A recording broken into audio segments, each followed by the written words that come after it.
ಕೋಲಾರ ಜಿಲ್ಲೆಯ ಶ್ರೀನಿವಾಸಪುರ ಪಟ್ಟಣದ ಇಂದಿರಾನಗರದಲ್ಲಿ ಕಸ ವಿಲೇವಾರಿ ಕಾರ್ಯ ನಡೆಸುತ್ತಿದ್ದ ವೇಳೆ ಪುರಸಭೆಯ 2 ಕಸ ವಿಲೇವಾರಿ ವಾಹನಗಳ ನಡುವೆ ಸಂಭವಿಸಿದ ಅಪಘಾತದಲ್ಲಿ ಪೌರಕಾರ್ಮಿಕನೊಬ್ಬ ಮೃತಪಟ್ಟಿದ್ದು ಮತ್ತೋರ್ವ ಮಹಿಳಾ ಪೌರಕಾರ್ಮಿಕ ಗಾಯಗೊಂಡಿರುವ ದುರ್ಘಟನೆ ಮಂಗಳವಾರ ನಡೆದಿದೆ.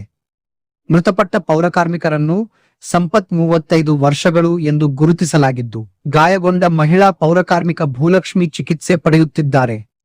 ಅಪಘಾತದಲ್ಲಿ ಗಾಯಗೊಂಡ ಇಬ್ಬರನ್ನು ತಕ್ಷಣ ಶ್ರೀನಿವಾಸಪುರ ಸರ್ಕಾರಿ ಸಾರ್ವಜನಿಕ ಆಸ್ಪತ್ರೆಗೆ ದಾಖಲಿಸಿ ಪ್ರಾಥಮಿಕ ಚಿಕಿತ್ಸೆ ನೀಡಲಾಯಿತು. ಸಂಪತ್ ಅವರ ಸ್ಥಿತಿ ಗಂಭೀರವಾಗಿದ್ದ ಕಾರಣ ಹೆಚ್ಚಿನ ಚಿಕಿತ್ಸೆಗೆ ಕೋಲಾರ ಜಿಲ್ಲಾ ಆಸ್ಪತ್ರೆಗೆ ಆಂಬ್ಯುಲೆನ್ಸ್ ಮೂಲಕ ಕರೆದೊಯ್ಯಲಾಗುತ್ತಿತ್ತು.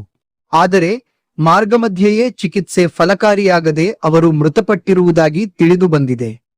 ಗಾಯಗೊಂಡಿರುವ ಭೂಲಕ್ಷ್ಮಿ ಅವರ ಆರೋಗ್ಯ ಸ್ಥಿರವಾಗಿದ್ದು ಅವರಿಗೆ ಚಿಕಿತ್ಸೆ ಮುಂದುವರಿದಿದೆ ಎಂದು ಮೂಲಗಳು ತಿಳಿಸಿವೆ.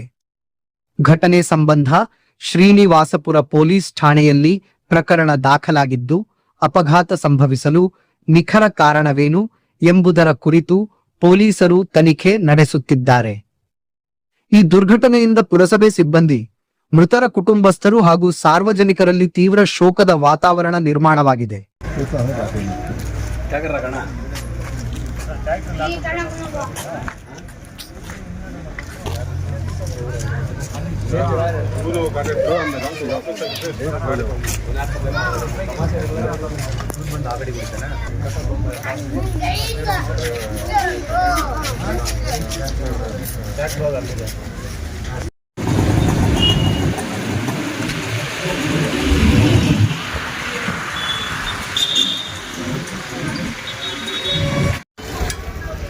ಆ ಕಡೆ ಹೋಗ್ಸೋದು ಗ್ಲಾಸ್ ಬರುತ್ತೆ.